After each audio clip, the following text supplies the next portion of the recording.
এতক্ষণ আমরা কোষ সম্পর্কে জানলাম, কোষের প্রকারভেদ সম্পর্কে জানলাম। এখন আমরা কোষের আয়তন সম্পর্কে জানব। দেখো, প্রাণীদের মধ্যে সবচেয়ে ছোট কোষকে মাইকোপ্লাজমা। মাইকো মাইকো মানে কি? ছোট বোঝায়। মাইকো মাইক্রো এগুলো ছোট বোঝায়।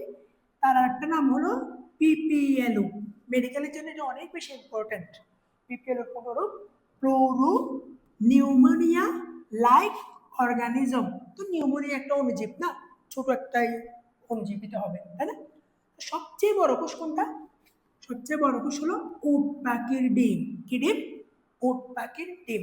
তোমরা যদি পরীক্ষায় ভালো না করো, এখন থেকে কিন্তু আর ঘোড়ার ডিম দেওয়া হবে না, তোমাদেরকে সবচেয়ে বড় কোষ উট পাখির ডিমই দেওয়া হবে। মনে থাকবে তো? এখন দেখো, উদ্ভিদ, এককোষী উদ্ভিদ মানে যে উদ্ভিদের মধ্যে একটা কোষই আছে, এদের মধ্যে সবচেয়ে বড় উদ্ভিদকে এসিটাবুলারিয়া। এসিটাবুলারিয়া আমার মধ্যে কিন্তু রিয়া আছে, তাহলে কোনো মেয়ে রিয়া, তুমি কিন্তু কি একমাত্র বড় মনের। এবার মাথায় রাখবা, ঠিক আছে? এরপরে দেখো, বহুকোষী উদ্ভিদ। কি ভাইয়া? বহুকোষী। হিন্দিতে বহু মানে কি? বহু মানে হলো বউ, তাই না? এই দেখো, বহুকোষীর উদাহরণটা কি? রেমি বা বৌমারিয়া। বহুকোষী উদ্ভিদকে বৌমারিয়া। ভাইয়া বউ, বউকে ভাই মারা যাবে না, সাবধান। একবার মামলা খেলে আর জীবনে জেল থেকে বেরোতে পারবো না, সাবধান। ঠিক আছে? বউদেরকে প্রিন্স ট্রিটমেন্ট দিতে হয়, ঠিক আছে? ওকে। এবং দেখো, এতক্ষণ ধরে আমরা প্রাণীদের মধ্যে পড়লাম, উদ্ভিদদের মধ্যে পড়লাম।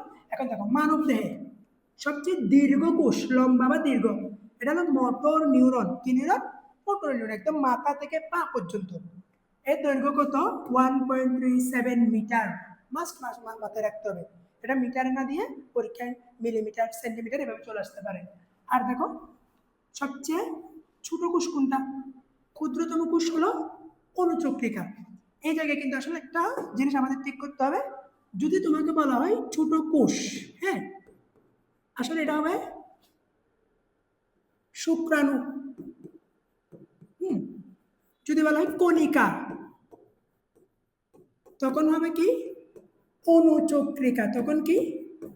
অনুচক্রিকা। ঠিক আছে? মনে থাকবে তো?